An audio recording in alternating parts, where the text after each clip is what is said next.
Viewers, welcome back really morning. हम बात करेंगे अब करना शुरू करेंगे बर्न इंजरी पे जी।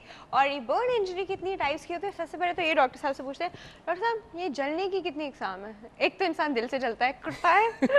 अब फिजिकल जलने की बात हो रही है ना, सो तो जो हो रही है फिजिकल जलने की। इसमें 4 टाइप्स हैं अमूमन, जो ज्यादा मतलब है वो 4 टाइप्स हैं। इसमें fire burn is on the top. Fire burn, आग से जो जलते हैं, फायर बर्न आग से जो जलते हैं, most of them they are victims of fire burn.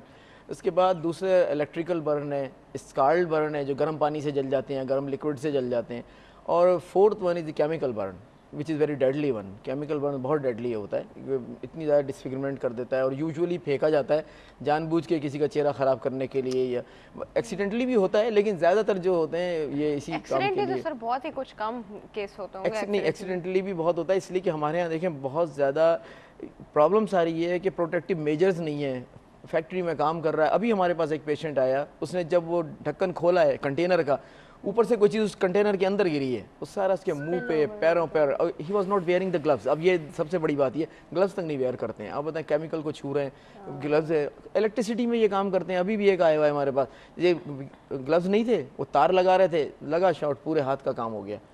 और इलेक्ट्रिकल बर्न में तो डॉक्टर साहब पूरा लिम्ब एम्पुटेट होता है। एक एग्जांपल है ना, हमारे घर में जो मेड्स आती हैं, आप उनको ब्लीच दो टाइल्स साफ करने के लिए, वो कितना स्ट्रॉन्ग ब्लीच होता है, हाइड्रोक्लोरिक एसिड है वो, और वो जी उसको डाल के उसमें खड़ी हुई भी हैं और उसी अपने हाथ ऐसा हुआ है, स्लिप होके गिरे हैं उसके अंदर और पूरा बर्न हुआ है। पाँव आपके नीचे से सोल, आपके हाथ सब जितना एक्सपोज हो रहा है वो तो गया ना। और जितना सस्ता होगा ना ये ब्लीच, उतना ज्यादा स्ट्रॉन्ग होता है। ये एक बड़ी प्रॉब्लम है इसके साथ, जितना सस्ता आप लेंगे उतना और मैं ऐड करना चाहूंगी, सनबर्न भी होता है। डॉक्टर साहब की फील्ड है ना, सनबर्न, डॉक्टर साहब के पास आते रहते हैं। डर्मेटोलॉजी का पॉइंट ऑफ व्यू है ना, सनबर्न, बिल्कुल सनबर्न। अभी हमारे पास साइकोलॉजिस्ट नहीं बैठे, वरना हम उनसे दूसरा पॉइंट, हाँ, कोई और बर्न भी हो जाता है। सन बिल्कुल सनबर्न होता है। हाँ जी, अच्छा जी, अब हम बात करेंगे, चलिए ये तो टाइप्स हो गई बर्न्स की। अब हम जी दूसरी बात करते हैं कि मैम से पूछते हैं कि मैम आपके पास कि बर्न के लोग जब आते हैं, एक तो सनबर्न आता है, दूसरा प्रोबेबली केमिकल बर्न आता होगा। हाँ, केमिकल आता है, फिर हीट के साथ जो होती है, हीट कोई भी चूल्हे के पास खड़े हुए हैं उससे बर्न हो जाती है, स्किन जो होती है ना उससे तो वो मेलास्मा वगैरह डिपेंड मतलब डेवलप होता है। दूसरा ये कि किसी ने तेल में, ऑयल में काम कर रहे हैं, वो चींटे आ गई, उससे जल जाते हैं। फिर पानी से जले हुए जो हैं वो हमारे पास आते हैं। पानी से कौन?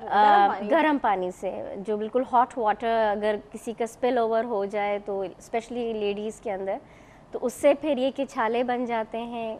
इस तरह के मतलब यूजुअली हमारे पास आते हैं। केमिकल्स के यूजुअली कम बर्न्स के आते हैं हमारे पास, वो फिर हम डॉक्टर साहब के पास रेफर कर देते हैं जितने भी। अच्छा, क्योंकि वो बहुत सिवियर होता है। वो बहुत सिवियर होते हैं।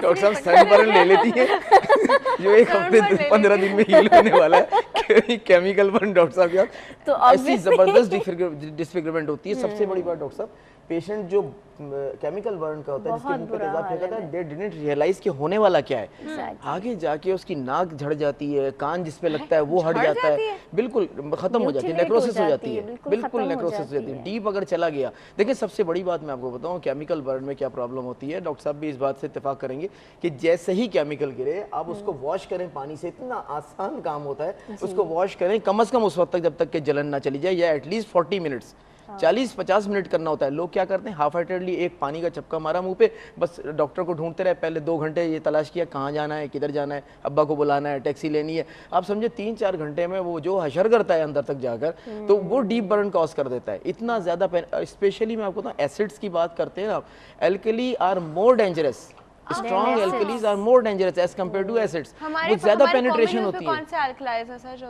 कौन से कॉमनली जो हम लोग यूज करते हैं, वो कौन से एल्कलाइज? देखिए यहाँ पे मिक्सचर्स होते हैं जो हमारे पास मिलते हैं। मैंने आपको बताया ना, यहाँ ना कोई मेजर है। आप एक बोतल खरीदने के लिए जाएं, उस पे लिखा भी नहीं होता नाम क्या चीज दे रहे हैं वो आपको। आपने जाके उससे पूछा, तेजाब लिखा होता है, गटर साफ करने वाला तेजाब, या हाँ कुछ नहीं पता है, इज इट हाइड्रोक्लोरिक एसिड या सल्फ्यूरिक एसिड? सल्फ्यूरिक एसिड, ये 2 ज्यादा होते हैं। एल्कली ज्यादा डेंजरस होता है, तो ये कौन से वाले एल्कलीज हैं जो हम लोग कॉमनली यूज करते हैं, हम एज अ लेमन हमारी लाइफ में आते हैं, वो कौन सी चीजें हैं? ये एल्कलीज होते हैं जो स्ट्रॉन्ग एल्कलीज जो जैसे हमारे यहाँ जो है ना, वो हेयर डाइज में अमोनिया जो होते हैं और हाइड्रोजन पेरोक्साइड है, इससे वो भी, उससे भी जो बर्न होता है दैट इज एन एल्कली।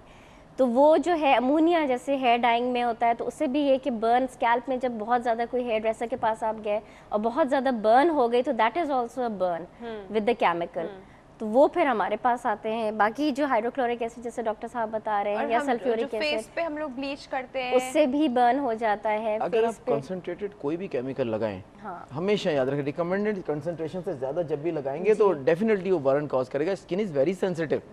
आप धूप में, जैसे डॉक्टर साहब भी सन बर्न कह रहे थे, आप धूप में थोड़ी देर बैठ जाएं तो हो जाता है। पिकनिक पे जाते हैं ना, आप देखिए किस तरह जला के आते हैं, गर्दन में जलन हो रही है, चेहरा सारा रंग बदल जाता है चेहरे का, सी साइड पे स्पेशली तो बहुत ज्यादा बर्निंग, बहुत ज्यादा बर्न हो जाता है।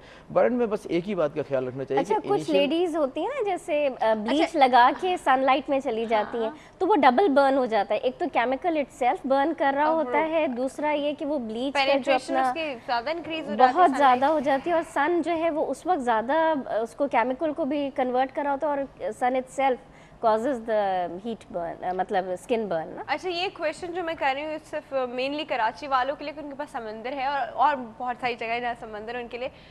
सी का जो पानी है, सी वाटर जो बहुत सॉल्ट वाला होता है, वो और ज़्यादा इन्हांस करता है सनबर्न के प्रोसीजर को? बिल्कुल, बहुत ज़्यादा एकदम से, बिकॉज ये वही बात आती है कि केमिकल जैसे हाइपरटोनिक वाटर जब होता है, जब वो स्किन के ऊपर लगेगा तो सारे फ्लूइड्स को वो ऑलरेडी जो है वो अपनी तरफ खींचेगा। जब वो खींचता है ऑस्मोसिस या डिफ्यूजन के जरिए, तो उससे वैसे डिहाइड्रेशन है, डिहाइड्रेशन हो गई तो बैरियर फंक्शन आपका जो है स्किन का वो डैमेज हो गया, जिससे फिर यूवी रेडिएशन जो है वो डैमेजिंग इफेक्ट्स आपके साथ। एक वजह और भी होती है कि बाद क्रिस्टल्स होते हैं ना, जो सॉल्ट के क्रिस्टल्स होते हैं, जब अल्ट्रावायलेट रेडिएशन से पड़ती हैं, रिफ्लेक्ट कर रहे होते हैं वहां से, और आप इतना जाके वहां बैठे हुए होते हैं तो इतनी ज्यादा, एक तो वैसे ही आती है, फिर नीचे से भी रिफ्लेक्ट हो रही होती है, दोनों तरफ से हो रही है। रिफ्लेक्शन की वजह से ज्यादा आप परेशानी में मुब्तला हो जाते हैं। इवन आप पानी के अंदर ना भी जाएं, even then you will get sunburn.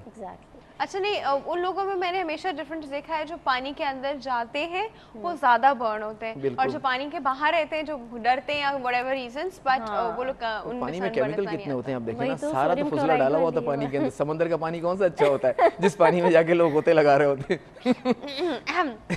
सबके साथ पाकिस्तान बहुत ज्यादा जाती है, बहुत ज्यादा जाती है। डॉक्टर साहब आइंदा ख्याल करके जाइए। स्विमिंग पूल का क्या चक्कर है, उसमें भी कुछ इस तरह है डॉक्टर साहब? उसमें क्लोरीनेटेड वाटर यूज करते हैं ये लोग, तो chlorine itself causes the oxidation reduction, और इस तरह के प्रोसीजर्स जब प्रोसेसेस हो रहे होते हैं, क्लोरीन को हम H2 में मिलाएंगे तो क्या हाइड्रोक्लोरिक एसिड का कोई ऐसा रिएक्शन है, कोई चक्कर ऐसा होगा? नहीं, इतना कोई इक्वेशन ऐसी कोई बच्चों को याद आ रही है तो मुझे बता दे, H2O plus Cl2 करके कुछ। वो FSC की बातें याद आ रही है। ऐसा होता है, क्लोरीन जो होती है ना, अगर वो भी कंसंट्रेटेड मिकदार में हो, मैंने आपको बताया ना, हमारे यहाँ कोई ट्रेनिंग तो किसी चीज़ की नहीं होती ना, वो जाके उससे कहा कि पूल में डाल दो, उसने क्लोरीन आज इतना डाला, कल ज़्यादा डाल दिया, तो ये क्वांटिटी पर डिपेंड करता है ना, कितनी डालनी है ना, वही चीज़ आपके लिए नुकसानदेह हो जाती है। आप सॉल्ट ज़्यादा खा लें, देखें क्या करेगा हाल आपका, ज़बान का काम हो जाएगा बिल्कुल ही, सॉल्ट NaCl, तो ये सोडियम अंदर तक जलन। हाँ, तो फिर आप बताए ना, आप अगर उसको आप एक लिमिटेड क्वांटिटी में जो रिकमेंडेड है इस्तेमाल करेंगे तो वो आपके लिए एक टेस्ट भी देगा और आपको नुकसान भी नहीं होगा उससे। तो केमिकल तमाम के तमाम डिपेंड्स अपॉन दी कंसंट्रेशन। अच्छा, इसी चीज़ से एक सवाल मैम, क्लोरीन वाला जो पानी होता है, स्विमिंग पूल्स में जाते हैं, तो क्या उससे क्या हो सकता है? मतलब नॉर्मल क्लोरीन भी जलाओ, लेकिन अगर हमारा अप्रॉक्सीमेटली डेली बेसिस का एक्सपोजर है उस पानी से, तो स्किन का क्या हाल होगा, बालों का क्या हाल होगा? यूजुअली तो हम लोगों ने कैप पहना होता है, लेकिन काफ़ी लोग बाहर कैप पहने भी ऐसी बाल टाई किए के आते हैं। बिल्कुल, उससे एक्चुअली फिर वही आती है कि बैरियर फंक्शन स्किन का जो वो ख़राब होता है। नॉर्मल जो मॉइस्चराइज़र आपकी स्किन में मौजूद हैं, जो ऑयल्स मौजूद हैं, वो वाइप ऑफ हो जाते हैं, ठीक है ना, क्योंकि नेगेटिवली चार्ज हैं, तो वो अपनी तरफ से मतलब वो वही केमिकल रिएक्शन जो हो रहा होता है बॉडी के अंदर, वो बाहर भी हो रहा होता है, तो उससे क्या होता है कि नॉर्मल आपकी डिनोडेशन जो है स्किन की सुपरफिशियल, वो निकलने लगती है। जब निकलती है तो आपने देखा होगा कि वो स्विमर्स इच, सबसे पहले तो एक आपको आती है कि इचिंग फील होती है पूरी बॉडी पे, कुछ लोगों को वेरी डिहाइड्रेटेड, क्रैकिंग हो जाती है, हम समझते नहीं कि मॉइस्चराइजर्स लगाए नहीं लगाए। अच्छा, आई वुड रिकमेंड कि सन ब्लॉक ज़रूर लगाने चाहिए ड्यूरिंग स्विमिंग ऑल्सो, क्योंकि उससे ये होता है कि बिल्कुल, क्योंकि उससे ये है कि जब आप वाटर के अंदर जा रहे हैं तो वही वाली बात आती है कि अंडर वाटर आपको ज़्यादा यूवी रेडिएशन डैमेजिंग इफेक्ट्स होंगे। जब डैमेजिंग इफेक्ट यूवी रेडिएशन के होंगे तो रिंकलिंग ज़्यादा, स्विमिंग करें तो रात के रात के रात में मोबाइल इस्तेमाल हो रहा है, दूसरा काम ये करवाएंगे, सारे काम आपके रात में ही हो रहे हैं। शुरू कर दे। आई थिंक दोपहर में कोई टाइम नहीं है कुछ और एक्टिविटीज मतलब ऐसा वक्त जब सनलाइट इतनी ज्यादा ना हो, वो ज्यादा बेटर वक्त है स्विमिंग का। तो आप किसी छत के नीचे बनवाए ना स्विमिंग पूल, स्विमिंग पूल आप छत के नीचे बनवा ले भाई। कवर्ड हो। हाँ।